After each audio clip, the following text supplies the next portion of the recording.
Okay, so you get your new pump station, and you go through and check your incoming power, and you check your so you power it up, and you get an inverter trip, safe circuit fault, and a generic time and date because you didn't set the clock yet. Would be okay.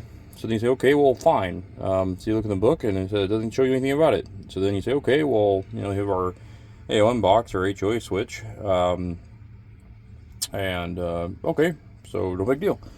So you look through, so you do your due diligence. Okay, so we got a jumper on TB field 1, 2, and 3, and I'm not sure exactly what slot that is, but well, maybe it's A slot.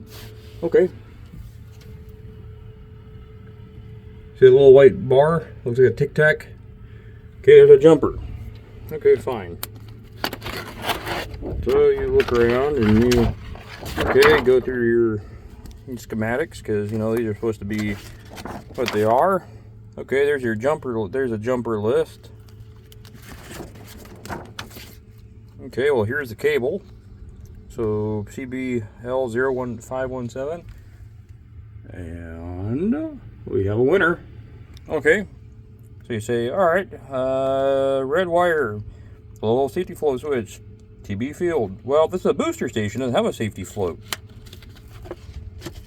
I think, yeah, there's a jumper. Okay. I don't see any other jumpers listed, but these are, these are generic diagrams for a pump in the box. So this fault is because we don't have a float switch, because it's a booster station. It's not like a wet, something like in a wet well or something. So this needs to go over there. As soon as I do that, this fault goes away. So here's the question.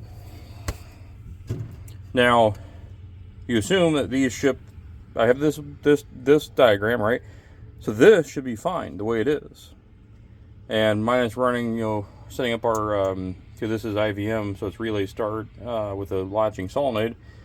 You would think that, how far do I have to go through an x-ray? Where do you draw the line of what is a startup and what is a factory defect? That would be my question. And if we're getting wiring diagrams, either ship them for the specific pump station, or give me a little, bubble around give me a little bubble around here that says, hey, in your application, this jumper should be here. Because that's what this fault came down to.